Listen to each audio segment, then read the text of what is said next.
a prática, é a ação em si. Se o propósito é o caminho, o empreendedorismo, ele é a ação. Como que eu sei que eu já sou um empreendedor? Quando eu estou agindo, quando eu estou em ação. Eu pego todos os meus processos, entendo ele e vou caminhando. Eu tenho um caminho. Ok, adianta eu ter um caminho se eu não andar nele? Não adianta, não vai fazer a menor diferença. Então, o empreendedor, ele é aquele que age e anda dentro do teu caminho, do teu propósito, tá? E para isso a gente precisa ter coragem para colocar em prática tudo aquilo que a gente visualizou. Então, a gente precisa caminhar, a gente precisa ter convicção, né? Tá escrito aqui, ó, convicção de que vidas serão transformadas a partir da minha. Conforme eu caminho, as pessoas vão, o meu ecossistema, a minha energia, o meu espírito, ele vai caminhando junto e vai mudando vidas através do meu empreendedorismo, né? É isso que a gente fala, o empreendedorismo ele salva, o empreendedorismo ele muda vidas, ele transforma vidas, a sua e de outras pessoas que estão dentro do seu ecossistema, tá? Que estão ao teu redor. Ele te liberta, então ele sonha, e o empreendedor ele torna real os sonhos.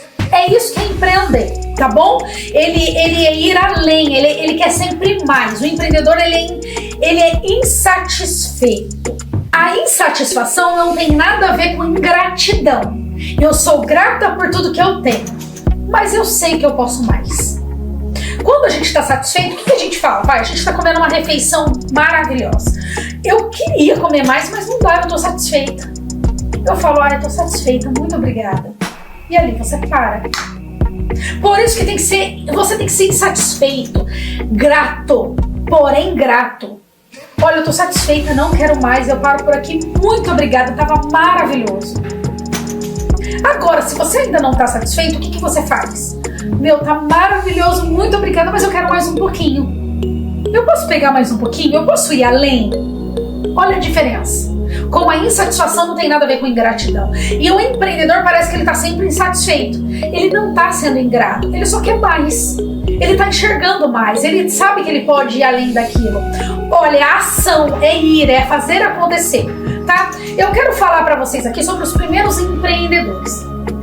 Os primeiros mesmo, vamos à luz da palavra, tá bom? Eu vou usar essa palavra com vocês. Em Gênesis 4, do 17 ao 22, a gente vê Caim, né? Caim foi filho de Adão, o primeiro homem. Ele matou seu irmão Abel ele ficou lá com ciúmes, inveja e matou o seu irmão. E aí ele pegou a sua esposa e foi para uma outra terra. Saiu dali, foi viver a vida dele, né? E ele teve um filho, teve vários filhos, mas um dos filhos dele se chamava Enoque. E ele colocou o nome dessa terra de Enoque, o nome do filho dele, né? E ali o que eles fizeram? Eles tiveram gado, eles foram criadores de gado, né? Eles tiveram vacas e enfim. Então eles foram um dos primeiros empreendedores que a gente conhece da nossa história, tá bom? Então eles eram criadores, eles eram da agropecuária, que eu já trabalhei com isso, amo de paixão, e é um povo que assim arde no meu coração e que eu tenho muita vontade ainda de dar uma sapiada pelo agro, né? Mas é isso, tá bom? Então é milenar. Tá bom? O empreendedorismo ele já está enraizado no homem, tá bom? Quando Deus até disse lá, governe. Então já está enraizado. Vamos já para o Novo Testamento, em Mateus. Quando Jesus foi procurar os seus discípulos, o que ele fez? Ele não foi procurar quem estava à toa, gente. Ele foi buscar empreendedores para seguir ele. Quando ele foi pegar Simão, que a gente conhece como Pedro, e o irmão dele André, eles eram pescadores. Eles faziam negócios no comércio com a pesca, através da pesca, né? Então a gente vê empreendedores aí, os primeiros, eles foram os primeiros apóstolos escolhidos. Então quando Jesus, ele queria 12 para caminhar com ele. Quem foram os primeiros? Empreendedores, empresários da época, pessoas que estavam em ação, estavam a trabalho. Ó, que interessante. Pega essa daí, hein, gente? Tem um mistério aí e desvenda, porque tá na Bíblia, tá? Que a Deus está em ocultar. É de Deus ocultar as coisas, mas aos reis, aos príncipes, às princesas, tem que descobrir. Então existem mistérios que nós precisamos descobrir, e eu quero descobrir os meus aí, tá bom? E aí lá em Atos 18, de 1 a 3, a gente vê Priscila e Áquila, né? Priscila e Áquila na Bíblia são citados quando Paulo ele sai de Atenas para ele ir até Corinto, e quando ele chega lá ele precisa se manter, e eles eram construtores de tendas, né? Na época tendas eram muito usadas, né? Tinham casas mesmo, mas tinham as tendas, as pessoas se movimentavam muito, eram muito nômades, e eles eram construtores, que eram os engenheiros da época, vamos dizer assim, né? Então eles eram construtores, né? Então a gente já vê o empreendedorismo aí vindo desde a época, e você vê sempre os apóstolos envolvidos com os empreendedores da época. Isso é muito importante. Eu vou para a próxima história, que eu até me aprofundo na apostila nela, né? Eu deixei até frisado que está em Lucas 23, de 50 a 53, que é a história de José de Arimateia, tá? Quem era José de Arimateia, gente? E essa é uma história que vem falando muito comigo nesses dias, e é por isso que eu vou dividir essa história com vocês nesse curso, porque José de Arimateia, ele foi falado pouquíssimo dentro da Bíblia, mas ele teve um papel importantíssimo para a nossa história, tá? Ele era um senador da época e empresário, empreendedor e empresário da época. Ele tinha navios, ele tinha uma frota de navios, ou seja, ele era um cara muito importante. E por que ele é citado na Bíblia? Porque quando Jesus ele foi crucificado, e aí ele tinha que ser descido da cruz, certo? E ele não era uma pessoa de muitas posses, então foi onde José de Arimateia entrou na jogada. Ele chegou para Pôncio Pilatos e pediu o corpo de Jesus, porque ele tinha o seu sepulcro, ele tinha o sepulcro dele. E só tinha essas cavernas, vamos dizer assim, essas cavernas de pedra, com grandes pedras na porta, quem tinha muito dinheiro, né? Se você tinha muito dinheiro, você tinha o seu, da sua família ali. E ele tinha um que não tinha sido usado. E ele foi até Pôncio Pilatos e pediu o corpo de Jesus. Só que vamos para o segundo item aí. Não bastava ele só ter o sepulcro. Ele tinha que ser uma pessoa importante para poder ter esse corpo, poder reivindicar o corpo de Jesus, para que as mulheres pudessem cuidar do corpo, embalsamar, enrolar e levar. Você entende?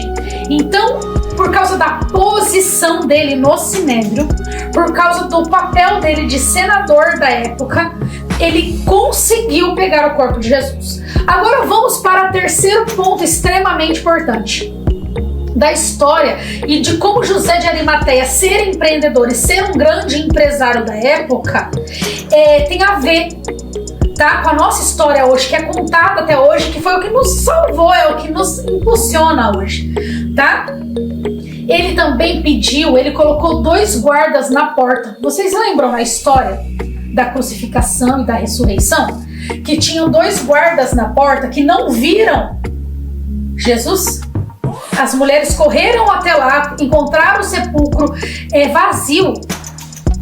Então, se ele não fosse um homem de posses, de bem conhecido e reconhecido naquela terra, ele não teria a concessão de ter 2 homens na porta. O que ele usou? Ele falou, eu vou colocar 2 pessoas lá para que esse corpo não seja roubado, né? Ele é seguido por muitas pessoas querem ver ele bem, outras querem ver ele mal. Então muita coisa pode acontecer com o corpo de Jesus.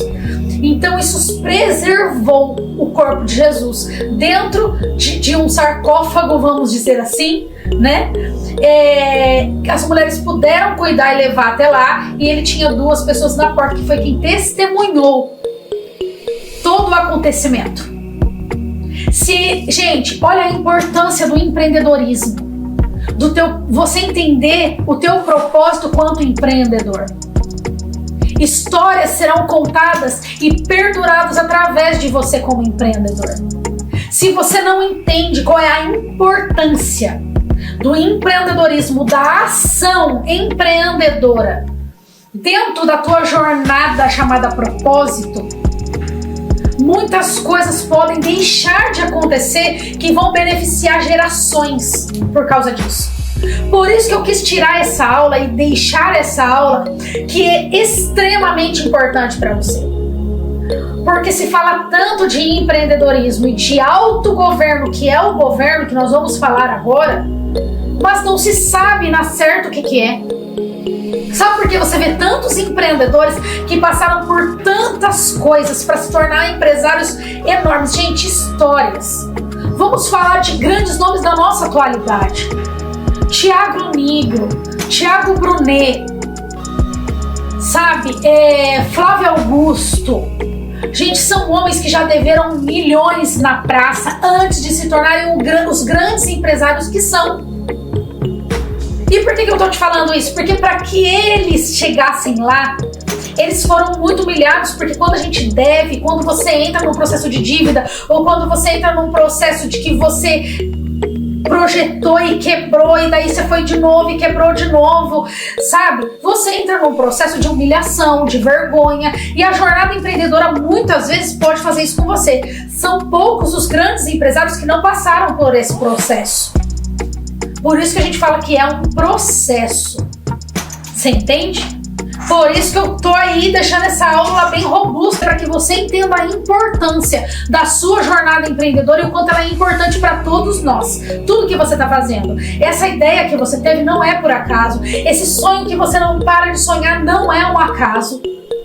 E essa jornada empreendedora que você está vindo comigo, iniciando comigo aqui, não é por acaso. Esse PEG que está aí na sua mão, que foi Deus quem me deu essas diferenças dentro do Canva, também não é por acaso. E eu vou te provar isso aqui, tá bom? Então tá tudo escrito aqui, onde ficava o túmulo de Jesus. Eu deixei bem explicativo. Foi a história que eu deixei mais desenhada aqui. Estudei, reestudei, busquei, fui pesquisar para que eu pudesse te trazer um conteúdo maciço, para que você realmente entenda, para que você realmente saia dessa aula ativado para empreender e colocar em ação o teu plano, o teu modelo, tá bom? Então vamos lá. Eu deixei também 50 versículos por escrito sobre empreendedorismo na Bíblia, tá? Ó, desde Gênesis, que tá aqui: tomou o Senhor Deus o homem e pôs no jardim para lavrar e guardar. Lavrar, tá? Para guardar mesmo. Isso é empreendedorismo, é ação, tá bom? E vai lá, ó, até 50 versículos aqui, tá bom? Que eu encontrei, que tá dizendo aqui, ó: digam, pois, tá lá em Deuteronômio, pois em seu coração, foi o último, a minha capacidade e a força das minhas mãos ajudaram para mim toda a riqueza, mas lembre-se do Senhor, do seu Deus, pois é Ele que lhes dará a capacidade para produzir riqueza, confirmando a aliança que jurou aos seus antepassados. Ou seja, eu falei desde Gênesis, de empreendedores em Gênesis, depois eu já vim para o Novo Testamento, mas gente, tem empreendedores surreais na Bíblia. Se você não vê ela como um livro sagrado, leia como um livro de sabedoria milenar e leia as histórias empreendedoras que tem lá dentro. Enxergue, tem reis, tem príncipes, tem tudo quanto é tipo, tem juízes, tanto homens como mulheres, tá bom? Então vai pra lá que eu te garanto que você vai ver muita coisa boa. Gente, mas eu quero deixar aqui esses últimos parágrafos pra você, pra gente finalizar o assunto empreendedorismo, tá? Segundo a luz da Bíblia, que diz assim, ó, que nós podemos ver nos versículos que a Bíblia fala bastante de trabalho e de dinheiro na história. Muitas pessoas têm medo, têm receio, até temor em empreender ou ganhar dinheiro, pois acha que Deus não se agrada. Isso não é uma verdade. O que Deus quer que a gente tenha é uma vida boa, é uma vida próspera, produtiva, não só financeiramente, porque prosperidade é relacionamento com Deus, é relacionamento com seu cônjuge, que você tenha um casamento saudável, de conversa, de intimidade mesmo. É um relacionamento bom com seus filhos, e isso é prosperidade, porque senão muitos ricos não se matavam. Grandes empresários não se suicidavam, tá? Prosperidade vai além, tá bom? Mas a Bíblia não condena quem ganha dinheiro, tá? Ganhar dinheiro não é pecado, pelo contrário. Crescer financeiramente e sustentar a sua família é algo de grande honra. Você só é honrado, você só é ouvido de verdade, vamos falar a verdade aqui, pelo resultado que você dá. Nessa terra é assim, tá bom? Porém, olha o que está escrito aqui: não confunda as coisas, porque Deus não se agrada de pessoas que têm os olhos nisso, é o teu coração. Seu coração não pode estar no dinheiro, por isso o propósito, alinhado com o empreendedorismo e governo, que nós vamos falar agora, é o que vai tirar o teu coração disso. Vai Faz sim, enriquece mesmo. Faz emprego para muita gente. Faz isso. Prospera as pessoas ao seu redor. Mas não prospera só financeiramente, não. Traz propósito para a vida das pessoas que estiver dentro do seu ecossistema. A melhor coisa, a melhor forma de você empreender é você buscar a sua estabilidade financeira, mas por isso que eu estou trazendo a luz da Bíblia, que é um manual. É o manual do homem, gente. O homem não vem com manual, vem sim. Vai ler a Bíblia que você vai ver que vem, tá bom? E a motivação na qual o seu negócio está funcionando também é muito importante. Qual a tua motivação? É a honestidade? Você é honesto? Olha que legal isso. Além disso, gente, você tem que ter honestidade no seu negócio. É um fator crucial para Deus. Honestidade nos negócios. Todos os seus projetos têm que ser feitos para quê? Para que Deus seja glorificado, para que Ele fique feliz com você e para que as pessoas vejam o que Deus fez com você, tá bom?